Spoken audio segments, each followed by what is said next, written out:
வணக்கம் மாணவர்களே. 10ஆம் வகுப்பு யூனிட் 8 அலகு 8ல் பீரியாடிக் கிளாசிஃபிகேஷன் ஆஃப் எலமெண்ட்ஸ் அப்படிங்கிற யூனிட்டில் நம்ம என்ன டாபிக் பார்க்க போகிறோம்னா எலக்ட்ரான் நெகட்டிவிட்டி. ஸோ அப்படிங்கிற டாபிக் இன்றைக்கி பார்க்க போகிறோம். ஸோ அதுக்கு முன்னாடி இந்த சேனலுக்கு நீங்கள் புதுசாக இருந்தது அப்படின்னா கெமிஸ்ட்ரி ட்ரெண்டிங் அப்படிங்கிற நம்மளோட சேனலை சப்ஸ்கிரைப் பண்ணுங்கள். மறக்காமல் பெல் பட்டனை ப்ரெஸ் பண்ணி ஆல் அப்படிங்கிறத ப்ரெஸ் பண்ணிக்கோங்க. So electronegativity of an element is a measure of the tendency of its atom to attract the shared paired of electrons towards itself in a covalent bond. அதாவது electron negativity அப்படின்னு நம்ம என்ன சொல்கிறோம் அப்படின்னா, so electron negativity அதாவது ரெண்டு atoms வந்து ஒன்னோட ஒன்று பாண்டிங்கில் இருக்கும்போது அதில் ஒரு ஆட்டம்ஸ் என்ன பண்ணும் அப்படின்னா அந்த பேடில் இருக்கிற எலக்ட்ரான்ஸை தன்னை நோக்கி இழுத்துச்சு அப்படின்னா, ஸோ அதை தான் நம்ம என்ன சொல்கிறோம் அப்படின்னா அந்த கோவலன்ட் பாண்டில் தன்னை நோக்கி இழுத்துக்குச்சு அப்படின்னா அந்த ஃபோர்ஸ் ஆஃப் அட்ராக்ஷனை தான் நம்ம என்ன சொல்லுவோம் அப்படின்னா எலக்ட்ரான் நெகட்டிவிட்டி அப்படின்னு சொல்லுவோம். Say for example let us consider hydrochloric acid molecules. HCl அப்படிங்கிற மாலிகூல்ஸ் இருக்கு. So both the hydrogen and chlorine atoms share one electron. So each to form then covalent bond between them. So இது ரெண்டுக்கும் இடையில ஒவ்வொரு ஆளுக்கு ஒரு எலக்ட்ரானை share பண்ணி இது ரெண்டுமே ஒரு பாண்டை கிரியேட் பண்ணி ஒரு கோவலன்ட் பாண்டில் இருக்கு.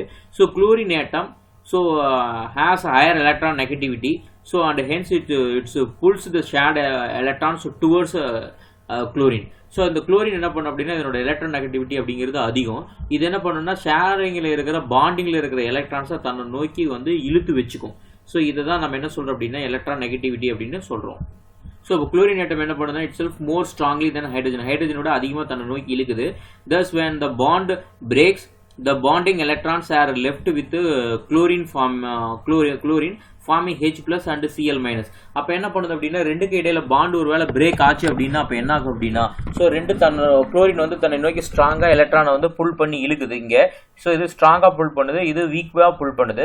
ஸோ இன்கேஸ் வந்து பாண்டிங் வந்து இது உடையுது அப்படின்னா அதுக்கு ரெண்டுக்கு இடையில ஷேர் பண்ணியிருக்கிற electrons bond covalent bond break ஆச்சு அப்படின்னா அப்போ என்ன பண்ணும் அப்படின்னா இந்த குளோரின் தன்னை நோக்கி அந்த எலக்ட்ரானை ஃபுல்லாக இழுத்துக்கும். So it's represent drastically. So அப்போ என்ன ஆகும் அப்படின்னா ஸோ அப்போ எலக்ட்ரான் டிரான்ஸ்ஃபர் டு குளோரினுக்கு போகும். அதனால தான் நம்ம H plus Cl minus அப்படின்னு எழுதுறோம். ஸோ அப்போ அந்த Cl minus அப்படிங்கிறது குளோரினுக்கு வந்து strong electronegativity character compared with எதுவோட அப்படின்னா H plus ஓட இருக்கிறதுனால தான் இதை Cl minus அப்படின்னு நம்ம எழுதுறோம். So the electronegativity is based on various experimental data such as bond energy, so ionization potential, electron affinity. So இந்த electronegativity அப்படிங்கிறது எதை பொறுத்து இருக்கு அப்படின்னா எக்ஸ்பெரிமெண்டல் டேட்டாவிலையும் ஸோ அதனோட bond energy, potential, ionisation potential, electron affinity, electron atom இதை பொறுத்து எல்லாமே இருக்கு.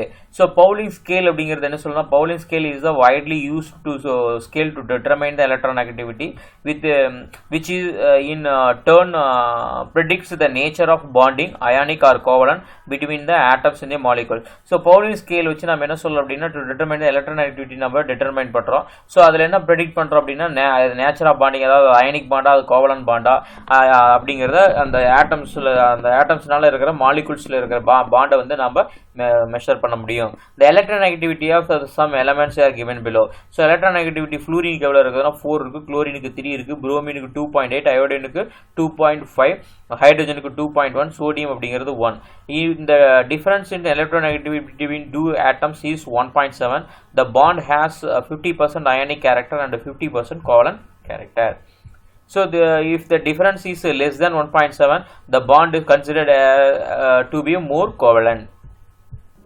So along the period from left to right in the periodic table, the electronegativity increases because of the increasing in the nuclear charge. So within turn attracts the electrons more strongly. So periodic table left to right போனோம் அப்படின்னா அப்போ electronegativity என்ன ஆகுது அப்படின்னா increase ஆகுது. ஏன் அப்படின்னா increasing nuclear charge வந்து இன்க்ரீஸ் ஆகுறதுனால ஸோ எலக்ட்ரோநெகட்டிவிட்டியும் வந்து ஸோ அப்போ ஸ்ட்ராங்லி இன்க்ரீஸ் ஆகுது. ஆன் மூவிங் டவுன் மேலே குரூப்ல மேலேருந்து கீழே வந்தோம்னா எலக்ட்ரோநெகட்டிவிட்டி ஆஃப் எலமெண்ட்ஸ் என்ன ஆகுது அப்படின்னா டிக்ரீஸ் ஆகுது. ஏன் அப்படின்னா so increasing the number of valency shells வந்து இன்க்ரீஸ் ஆகும்போது அப்போ அதனோட எலக்ட்ரான் நெகட்டிவிட்டி வந்து என்ன ஆகுது அப்படின்னா ஸோ அப்போ குரூப்ல வந்து மேலே டாப்ல இருந்து கீழே பாட்டம் வரும்போது வந்து டிக்ரீஸ் ஆகுது. ஸோ ஜென்ரலாக பீரியாடிக் ப்ராப்பர்ட்டிஸில் ஸோ அட்டாமிக் ரேடியஸ் அப்படிங்கிறது என்ன ஆகுது அப்படின்னா பீரியட்ல லெஃப்ட்ல இருந்து ரைட்டுக்கு போகும்போது டிக்ரீஸ் ஆகுது, குரூப்ல மேல இருந்து கீழே வரும்போது இன்க்ரீஸ் ஆகுது. ஸோ அயனிக் ரேடியஸ் அப்படிங்கிறது இது வந்து அப்போ இன் பீரியட்ஸ்ல ஸோ லெஃப்ட்லேருந்து ரைட்டுக்கு போகும்போது டிக்ரீஸ் ஆகுது, குரூப்ஸில் மேலேருந்து கீழே வரும்போது இன்க்ரீஸ் ஆகுது. ஸோ அயனைசேஷன் எனர்ஜி அப்படிங்கிறது பீரியடில் லெஃப்ட்லேருந்து ரைட்டுக்கு போகும்போது இன்க்ரீஸ் ஆகுது. ஸோ அப்போ மேலே குரூப்ஸில் மேலேருந்து கீழே வரும்போது டிக்ரீஸ் ஆகுது. அதேமாதிரி எலக்ட்ரான் அஃபினிட்டிங்கிறது பீரியட்ஸில் லெஃப்ட் ரைட்டுக்கு போகும்போது இன்க்ரீஸ் ஆகுது, மேலே டாப்லேருந்து பாட்டம் வரும்போது டிக்ரீஸ் ஆகுது. எலக்ட்ரான் நெகட்டிவிட்டி அப்படிங்கிறது லெஃப்ட் டு ரைட்டு வரும்போது இன்க்ரீஸ் ஆகுது, மேலே டாப்லேருந்து பாட்டத்துக்கு வரும்போது டிக்ரீஸ் ஆகுது. ஸோ இது வந்து சம்மரைஸ்டு டேட்டாவை வந்து ஈஸியாக ரீகலெக்ஷன் பண்ணுறதுக்காக இதை டேபிளாக கொடுத்துருக்காங்க. ஸோ கெமிஸ்ட்ரி ட்ரெண்டிங் அப்படிங்கிற நம்ம சேனலை சப்ஸ்கிரைப் பண்ணுங்கள், மறக்காமல் பெல் பட்டனை ப்ரெஸ் பண்ணி ஆல் அப்படிங்கிறத ப்ரெஸ் பண்ணிக்காங்க. அப்போ தான் அடுத்தடுத்து போடக்கூடிய வீடியோஸ் வரும். So next metallurgy of some elements வந்து நெக்ஸ்ட் கிளாஸில் நம்ம வீடியோஸில் பார்க்கலாம்.